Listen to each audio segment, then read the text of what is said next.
There we go. You got it going? Yeah. Nice. We rolling, as we say in the industry? Yeah. Rolling? All right. So, just first off, I just wanted to know, how old were you when you wanted to be an NHL player? I wanted to be an NHL player when I was 6. I started playing street hockey with my older cousin and his friends when I was 4. And we lived down around St. Mike's Arena at the time in Toronto. And my older cousin and some of his friends always played street hockey, and one of the goalies who was the main goalie, his name was Lambros, I'll never forget. Lambros, his family ended up moving back to Greece because he had emigrated to Canada, and then they moved back to Greece. He was usually one of the main guys that played net. And they asked me if I wanted to play because I used to hang out and just basically be the ball chaser for them.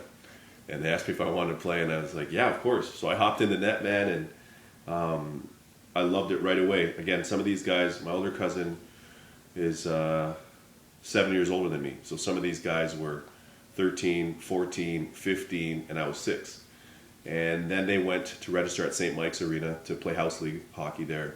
My older cousin, he went to register, and I wanted to register too. So he came home, he told my aunt and uncle that he wanted to play. They registered him, and I came home and told my dad, I'm like, Dad, I want to play hockey, and I want to be a goalie, and we got to go to St. Mike's Arena. Ian was my cousin. Ian's playing, and I want to play, I want to register. And right from then, I wanted to be an NHL goalie. So my first book that I wrote in grade 1, it was never published, so I don't know, but we had these books that we did up in grade 1, Mrs. Mahar's class. I said that I wanted to play in the NHL and I wanted to be an NHL goalie. So that was really the start of my aspirations to play in the NHL and become an NHL goalie.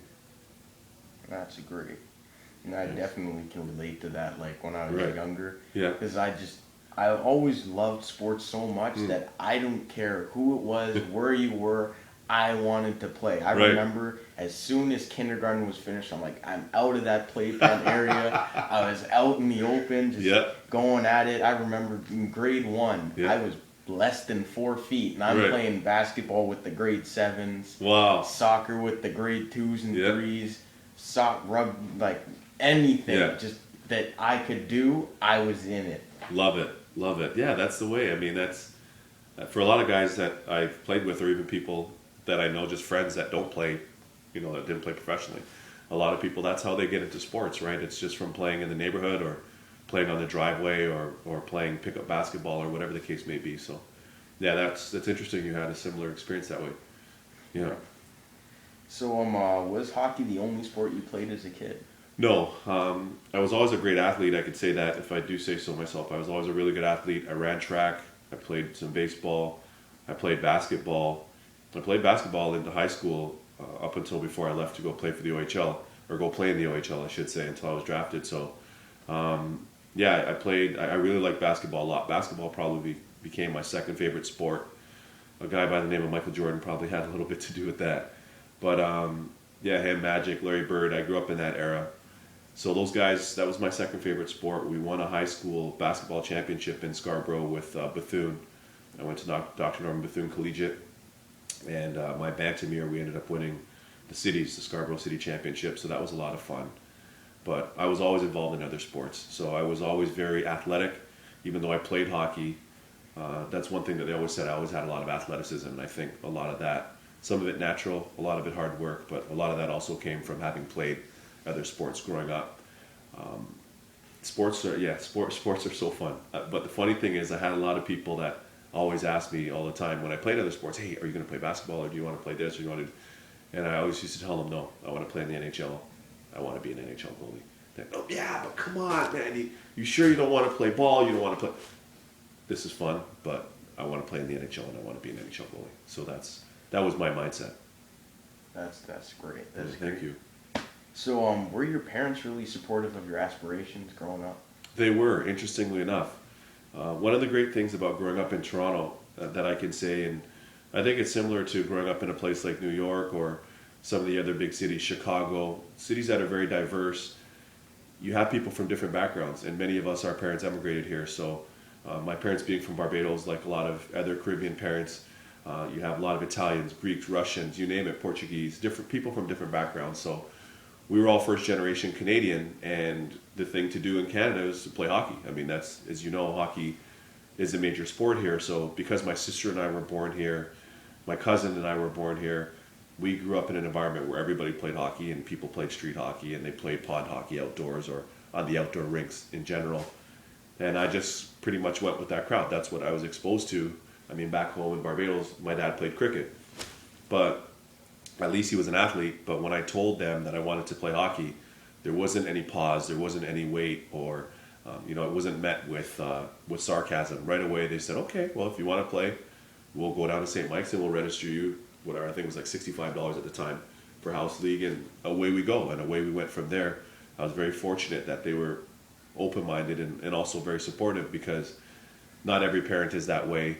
And again, when you're not necessarily exposed to hockey, to that point, my dad didn't really like hockey. And my mom, she was just kind of indifferent, but my dad didn't really like hockey.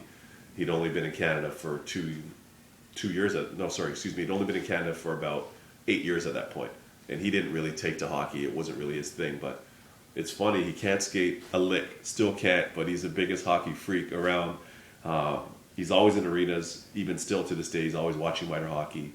And he's a very big, we call him the ambassador. He's a very big unofficial ambassador for the game in his own way. And he knows the game so well. So I was very fortunate that my parents were as supportive as they were. And for anybody that's watching this, when you look at the cost involved in playing minor hockey, it's very expensive. It's almost cost prohibitive, to be honest with you. And fortunately enough, my parents both worked very hard. They both worked. My dad worked overtime. My mom worked overtime to be able to pay for those goalie pads and sticks and tournaments in North Bay and tournament in Belleville, tournament in Chicago, one in Kamloops, BC. My parents were very committed. So not only financially and more importantly on a support level, emotionally, but also in terms of the time commitment that it takes to play, they were all in for me. That is so great to hear from a guy who loves playing sports so much, to know that your parents got your back, even if they didn't even like the sport that much, but they were like, okay, if he's going to go for it, then we're all in. Absolutely. And I can't tell you enough. I was very fortunate because in my own way, I think with my parents having not grown up here, they were very open-minded because they didn't pretend that they knew everything about the game. And it wasn't a situation where, like some guys that I played with, I was going to play pro, but I met your mom, so I was going to play pro, but I blew my knee out. There wasn't any of that, and there was no pressure, literally. Like, my dad, I only remember my dad actually not even yelling at me, but asking me what happened on a goal that I let in. We were in Bantam. I was playing for Toronto Redmen. And we finished, I think, 40-something points ahead of the Mississauga Reps that year to get into the playoffs.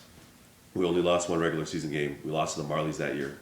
And I remember we were down, it was like 7 points to 3, I think, in that first round.